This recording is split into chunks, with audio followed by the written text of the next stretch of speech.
Good morning students.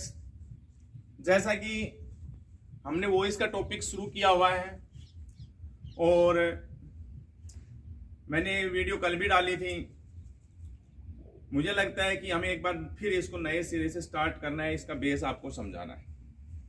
Voice होती क्या है? हिंदी व्याकरण में आपने कभी पढ़ा होगा, एक टॉपिक है, एक विषय है वाच्य परिवर्तन। उसमें होता है मैं काम करता हूं, उसका वाच्य परिवर्तन हो जाता है मेरे द्वारा काम किया जाता है। ठीक वही इंग्लिश में ये वॉइस का टॉपिक है, active voice to passive voice change करना। तो जो पैसिव वॉइस है वो वही एक प्रकार से वाच्य परिवर्तन है एक्टिव का। तो यहां हम वॉइस पढ़ रहे हैं। वॉइस में जो होते हैं हमारे दो पार्ट होते हैं, एक होती है एक्टिव वॉइस और एक होती है हमारी passive voice. Active and passive voice ये होती क्या है, क्या इनमें डिफरेंस होता है? सबसे पहले हम इसको एक्टिव वॉइस को समझें। एक्टिव वॉइस में क्या होती है? एक्टिव वॉइस में जो वर्ब होती है वो किसके ऊपर फंक्शन करता है? ऑब्जेक्ट के ऊपर फंक्शन करता है। इन एक्टिव वॉइस मेरे को सुन लीजिए, जहां आपको वीडियो में सुन करके आप अपनी डेफिनेशन भी लिख सकते हैं। मैं फिर बोल रहा हूं, दो बार रिपीट करूंगा। In active voice, verb acts on object. In active voice, verb acts, A-C-T-S, acts on object. Active voice में जो verb होती है वो object के ऊपर काम करती है। जैसे I play cricket, ये वाक्य हमारे पास आ गया। या हमारे पास play क्या है? हमारी verb है, verb है ना, खेलना verb हुई। और खेल कौन रहा है? आई क्या हुआ? सब्जेक्ट। क्या खेल रहा है? ये क्या है? ऑब्जेक्ट। तो यहाँ खेलने का काम किसके ऊपर हो रहा है? क्रिकेट के ऊपर हो रहा है। अर्थात वर्ब किसके ऊपर काम कर रही है? क्रिकेट के ऊपर। और क्रिकेट क्या है? यहाँ पे किस पोस्ट पे बैठा हुआ है? ऑब्जेक्ट पोस्ट पे। अर्थात यहाँ प्ले ऑब्जेक्ट के ऊपर काम कर रही है, अर्थात वर्ब ऑब्जेक्ट के ऊपर काम कर रही है। और वर्ब जब ऑब्जेक्ट के ऊपर काम करे तो वो क्या कहलाती है? एक्टिव वॉइस में होती है। क्लियर? दूसरा पार्ट आता है हमारा पैसिव का, पैसिव वॉइस। पैसिव वॉइस में क्या होता है कि पैसिव वॉइस में जो वर्ब है वो ऑब्जेक्ट के ऊपर काम ना करके सब्जेक्ट के ऊपर काम करती है। In passive voice verb acts on subject. मैं फिर बोल रहा हूं, in passive voice verb acts on subject. Passive voice में वर्ब किसके ऊपर काम करने लग जाती है? सब्जेक्ट के ऊपर। एक्टिव में वर्ब किसके ऊपर काम कर रही थी? ऑब्जेक्ट के ऊपर। लेकिन पैसिव में वर्ब किसके ऊपर चली जाती है? सब्जेक्ट के ऊपर काम करने चली जाती है। जैसे एक एग्जांपल है हमारा, cricket is played. For example यही एक सेंटेंस आ गया हमारे पास, क्रिकेट इज प्लेड। तो यहां पर वही प्लेड, ये क्या है? वर्ब है या नहीं है? क्या खेला जा रहा है? वही क्रिकेट खेला जा रहा है। खेला तो क्रिकेट ही जा रहा है, ठीक है। लेकिन यहाँ क्रिकेट किस पोस्ट के ऊपर है बेटे? डियर स्टूडेंट्स, वर्ब से पहले आया हुआ है ना, मेन वर्ब से पहले आया है। तो क्या है यहाँ पर? ये सब्जेक्ट है। अर्थात यहाँ जो वर्ब है वो किसके ऊपर एक्ट कर रही है? यहाँ पर वर्ब जो है वो सब्जेक्ट के ऊपर एक्ट कर रही है। तो ये किसका एग्जाम्पल हुआ? ये पैसिव का एग्जाम्पल हुआ। Clear? Active voice, passive voice क्या होती है ये हम समझे। अब हमारे कुछ रूल्स हैं जो कि मैंने प्रीवियस वीडियोज में भी डाले हुए हैं, जो पैसिव वॉइस, एक्टिव वॉइस से पैसिव वॉइस बनाते समय हमें वो यूज करने होते हैं। उसके लिए हमें सब्जेक्ट ऑब्जेक्ट की जानकारी होना बहुत जरूरी है। जब तक हम सब्जेक्ट ऑब्जेक्ट को नहीं समझ पाएंगे कि सब्जेक्ट ऑब्जेक्ट क्या होते हैं, उनको लर्न नहीं कर पाएंगे, तो हमें बड़ी दिक्कतें आनी है। तो उसके लिए हमें सबसे पहले हमें सब्जेक्ट ऑब्जेक्ट को समझना है। एक ये छोटी सी टेबल बोल सकते हैं हम इसको, सब्जेक्ट ऑब्जेक्ट। ये हमारी टेबल है। जैसे आई सब्जेक्ट है तो आई का ऑब्जेक्ट क्या होता है? मी होता है। कोई पूछे मी का सब्जेक्ट क्या होता है? आई होता है। आई का ऑब्जेक्ट क्या होता है? मी होता है। समझे नहीं समझे? ऐसे आई के बाद वी है, अस, यू है, यू का यू सब्जेक्ट भी होता है, यू ऑब्जेक्ट भी होता है। मैंने पहले भी आपको नरेशन जब समझाई थी उस समय डियर स्टूडेंट समझा दिया था, ठीक है। यू सब्जेक्ट कब होता है, ऑब्जेक्ट कब होता है। एक्चुअल में तो अकॉर्डिंग टू डेफिनेशन की बात करें कि जब यू सब्जेक्ट मतलब कि पर्सन काम एक्शन मोड में हो, अर्थात काम कर रहा हो, जो कहते हैं कि सब्जेक्ट की डेफिनेशन होती है person who works is called subject, अर्थात यू जिस सेंटेंस में काम कर रहा है, फंक्शन मोड में है, वहां पर यू क्या हुआ, सब्जेक्ट हुआ। और जहां पर यू पे ही काम किया जा रहा है, यू खुद काम नहीं कर रहा है, वहां पर यू क्या हुआ, ऑब्जेक्ट। क्लियर। लेकिन फिर भी मैंने तुम्हें डायरेक्ट बताया हुआ है, मेन वर्ब से पहले यू है तो वो सब्जेक्ट होगा, मेन वर्ब के बाद यू आया हुआ है तो वो object. They, them, he, him, she, her, it, एक इसमें और हमें जरूरत पड़ेगी, इसमें विशेष रूप से हु का ऑब्जेक्ट होता है होम। ये सब्जेक्ट ऑब्जेक्ट हैं, ये हमें याद करने पड़ेंगे। ये अगर हमें याद नहीं है तो हम एक्टिव वॉइस से पैसिव वॉइस में हिल भी नहीं पाएंगे। हमें पता है कि देम का सब्जेक्ट क्या होता है, दे होता है, दे का ऑब्जेक्ट क्या होता है, देम होता है। ये दोनों साइड से याद होंगे, them they, they them, he him he, दोनों साइड से सब्जेक्ट ऑब्जेक्ट ऑब्जेक्ट सब्जेक्ट। ऐसा क्यों?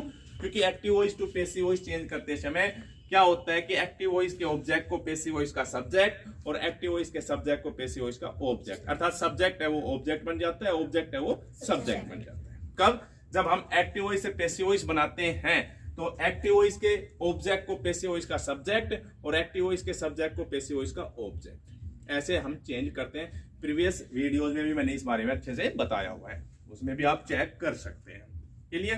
कि जब हम एक्टिव वॉइस से पैसिव वॉइस बनाते हैं तो एक्टिव वॉइस के ऑब्जेक्ट को पैसिव का सब्जेक्ट बनाना है, ठीक है, और एक्टिव के सब्जेक्ट को पैसिव का ऑब्जेक्ट बनाना है। दूसरा, पैसिव वॉइस में always use third form of the verb. Passive voice में हमेशा किसका प्रयोग होगा? वर्ब की थर्ड फॉर्म का प्रयोग होता है, ठीक है। इसलिए हमें वर्ब की फॉर्म भी यहाँ पे याद होना बहुत ज्यादा जरूरी है, ठीक। वर्ब की थर्ड फॉर्म का प्रयोग कब होगा? एक्टिव में ना होकर किस में होगा? पैसिव में। एक्टिव में यह है कि हैज, हैव, हैड इनके साथ थर्ड फॉर्म आती है तो थर्ड फॉर्म रहेगी, लेकिन पैसिव में तो हमेशा ही वर्ब की थर्ड फॉर्म आएगी, चाहे हेल्पिंग वर्ब इज हो, चाहे हेल्पिंग वर्ब एम हो, चाहे आर हो, चाहे वाज हो, चाहे वर हो, चाहे हैज हो, चाहे है हो, कोई भी हेल्पिंग वर्ब क्यों ना हो, वर्ब की कौन सी फॉर्म आएगी? पैसिव में थर्ड फॉर्म। एक तीसरा और है महत्वपूर्ण यूज है इसमें, वो यूज है मैंने प्रीवियस वीडियोज में बताया है कि जब भाई एक्टिव वॉइस से पैसिव वॉइस बनाते हैं तो पैसिव वॉइस की जो वर्ब है उस वर्ब को और पैसिव वॉइस के ऑब्जेक्ट को एक प्रीपोजिशन के द्वारा कनेक्ट किया जाता है। एक्टिव वॉइस से पैसिव वॉइस बनाते समय जब पैसिव वॉइस में हम वर्ब की थर्ड फॉर्म लगाते हैं तो वो वर्ब और उस पैसिव वॉइस का ऑब्जेक्ट जो होता है उसको हम एक प्रीपोजिशन के द्वारा कनेक्ट करते हैं, और वो प्रीपोजिशन मोस्टली क्या होती है? बाय प्रीपोजिशन होती है। सम पर्टिकुलर वर्ब है जो पर्टिकुलर प्रीपोजिशन को फॉलो करती है, उनको छोड़ करके सभी के साथ क्या यूज करते हैं? बाय यूज करते हैं। जैसे KNOW नो वर्ब है, KNOW नो वर्ब है तो नो के साथ क्या आता है? टू आता है। ऐसे नोक है, नोक के साथ क्या आता है? एट आता है। ऐसे कंटेन है, कंटेन वर्ब के साथ क्या आता है बेटे? इन है। समझे नहीं समझे? तो ये विशेष रूप से कुछ पर्टिकुलर वर्ब्स हैं जो पर्टिकुलर प्रीपोजिशन को फॉलो करती है, उनके साथ बाय का प्रयोग नहीं होता है। बाकी हम कहें तो बेसिकली यही होगा कि पैसिव वॉइस में वर्ब की थर्ड फॉर्म और पैसिव वॉइस के ऑब्जेक्ट को बाय प्रीपोजिशन से कनेक्ट किया जाता है। क्लियर? तो ये हमने जनरली इसके बेसिक्स रूल्स पढ़ लिए कि ये active voice to passive voice बनाते समय हमें सब्जेक्ट ऑब्जेक्ट ऑब्जेक्ट सब्जेक्ट करना है, पैसिव में वर्ब की थर्ड फॉर्म यूज करनी है, वर्ब की थर्ड फॉर्म और पैसिव के ऑब्जेक्ट को बाय प्रीपोजिशन के द्वारा कनेक्ट किया जाता है। लेकिन कुछ पर्टिकुलर वर्ब्स ऐसी होती हैं जो बाय प्रीपोजिशन से ना जुड़ करके किसी पर्टिकुलर प्रीपोजिशन से जुड़ती हैं, क्योंकि उनके साथ पर्टिकुलर प्रीपोजिशन आती है। अब बात करें इसको कैसे हमें इसको चेंज करना है।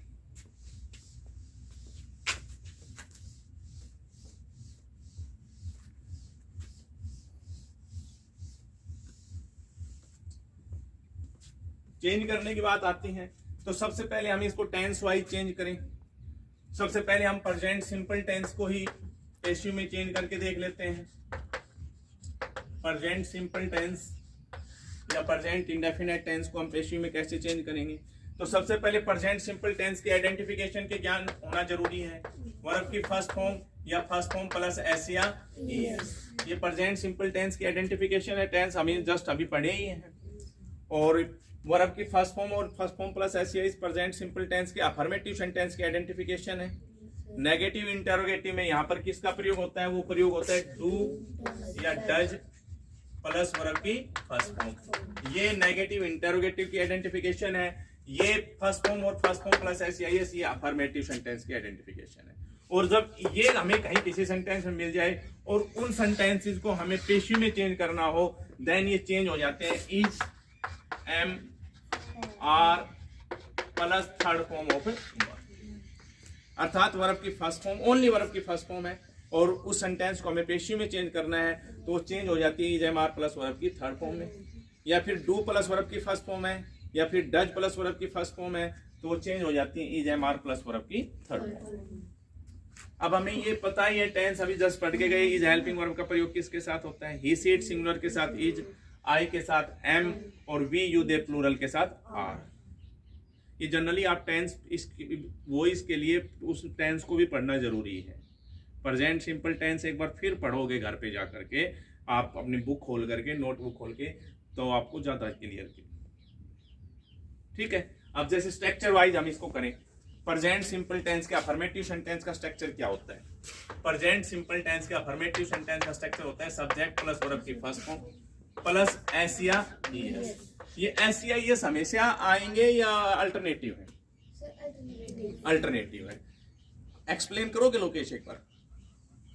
एस या ईएस हमेशा आएंगे या हमेशा नहीं आएंगे? पर्टिकुलर कंडीशंस में आएंगे तो किन कंडीशंस में आएंगे? प्रेजेंट सिंपल टेंस के अफर्मेटिव सेंटेंस में वर्ब की फर्स्ट फॉर्म और फर्स्ट फॉर्म प्लस एस या एस आते हैं तो ओनली फर्स्ट फॉर्म कब आएगी और फर्स्ट फॉर्म के साथ एस या एस कब आएगा?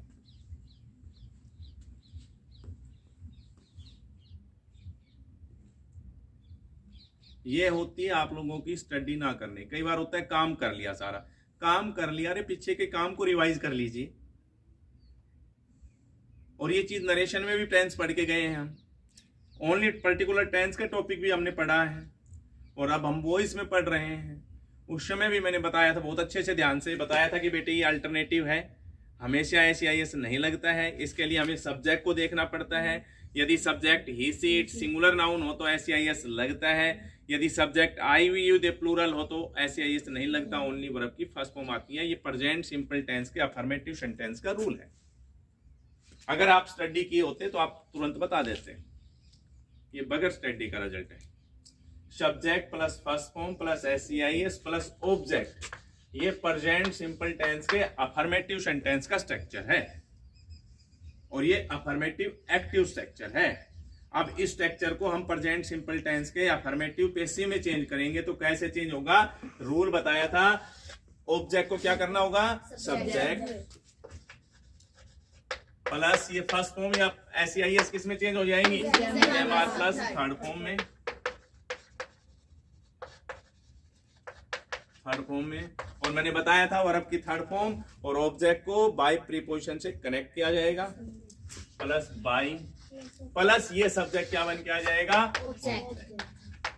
ये हुआ प्रेजेंट सिंपल टेंस के अफर्मेटिव एक्टिव का स्ट्रक्चर और ये रहा प्रेजेंट सिंपल टेंस के अफर्मेटिव सेंटेंस का पैसिव का स्ट्रक्चर फॉर्मेशन। समझे नहीं समझे? आई एक एग्जांपल के माध्यम से हम समझेंगे। आई टीच यू, ये सेंटेंस हमारे पास आ गया। उससे पहले मैं तुम्हें एक चीज और बताऊंगा बेटे,